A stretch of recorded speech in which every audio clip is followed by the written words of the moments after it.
చేస్తారు. వీళ్ళకి ఇంతకన్నా మెరుగైన ఉద్యోగాలు బయట ఎక్కడైనా వచ్చే వరకు సేవా దృక్పథంతో ఈ సేవలు ఆ గ్రామంలో, ఆ వార్డుల్లో, ఆయా సచివాలయాలతో అనుసంధానమై అందిస్తారు. Fees reimbursement, Aarogyasri, ration, pension మొదలగు వాటికి సంబంధించిన సమస్యలు ఏదైనా కూడా 72 గంటల్లోనే గ్రామ సచివాలయాలు, వార్డు సచివాలయాల ద్వారా పరిష్కరిస్తాం. రాష్ట్రంలో ప్రస్తుతం ఖాళీగా ఉన్న దాదాపు 2,30,000 ఉద్యోగాలను భర్తీ చేయడంతో పాటు ప్రతి సంవత్సరం జనవరి 1వ తేదీన ప్రభుత్వ ఉద్యోగాల భర్తీకి క్యాలెండర్ను కూడా విడుదల చేస్తాం. ఆంధ్రప్రదేశ్ లో ఉన్న పరిశ్రమల్లో 75% ఉద్యోగాలు స్థానికులకే ఇచ్చేలా అసెంబ్లీ మొదటి సమావేశాల్లోనే బిల్లు తీసుకొస్తాం. జిల్లాను ఒక యూనిట్ గా తీసుకుని జిల్లాలోని పరిశ్రమలకు అనుకూలంగా వారికి ఏ రకమైన స్కిల్స్ కావాలి అన్న విషయాల మీద వారిని కూడా భాగస్వాములుగా చేస్తూ ప్రతి జిల్లాలోనూ స్కిల్ డెవలప్మెంట్ సెంటర్లను ఏర్పాటు చేస్తాం. ఉచితంగా మన పిల్లలకు ట్రైనింగ్ కూడా ఇప్పిస్తాం. గవర్నమెంట్ కాంట్రాక్ట్లు ఏవైతే కూడా ఇస్తాం.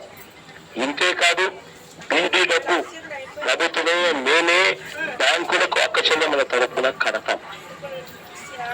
మద్యపాన నిషేధం, కాపురాల్లో మద్యం చిచ్చు పెడతా ఉంది, మానవ సంబంధాలను ధ్వంసం చేస్తా ఉంది. అందుకే అధికారంలోకి వచ్చిన తర్వాత 3 దశల్లో మద్యాన్ని నిషేధిస్తాం. మద్యాన్ని 5 స్టార్ హోటల్స్ కి మాత్రమే పరిమితం చేస్తాం. ఇక ఇటువైపుకి వచ్చాను. ఇటువైపుకి వచ్చిన దాంట్లో కౌలు రైతులు ఆల్రెడీ మీ అందరికీ గురించి చెప్పా కాబట్టి ఇక ముందుకు పోతాను. ఎన్ని పేపర్లు మీకు ఇస్తా, ఎవరు ఇదేగా ట్రాన్స్పరెంట్ గా వెబ్సైట్ లో పెడతాం, అందరికీ ఇస్తాం. ఇంకా మీరు కూడా మేము ఈ పేపర్లలో, టీవీ ఛానల్లో ఇంకా ఎక్కువ చూపిస్తే ఇంకా ఎక్కువ సంతోషపడతాం, అన్ని చేస్తాం. నెక్స్ట్ కౌలు రైతులు ఇంతకుముందు చెప్పే కాబట్టి నెక్స్ట్ ఐటమ్ పోతా ఉన్నాం. అగ్రి గోల్డ్ బాధితులు చెప్పిన మాట ప్రకారం అగ్రి గోల్డ్ బాధితులకు 1,150 కోట్లు కేటాయిస్తాం. తద్వారా గవర్నమెంట్ లెక్కల ప్రకారం 13 లక్షల మంది బాధితులకు మేలు వెంటనే చేస్తాం. మిగిలిన వారికి త్వరితగతిన పరిష్కారం చూపించే దిశగా అడుగులు వేస్తాం. పట్టణ గృహ నిర్మాణ పథకం కింద నిర్మించే ఒక్కొక్క ఇల్లు 300 అడుగులట. అడుక్కు 2,000తో పేదవారికి అమ్మారు.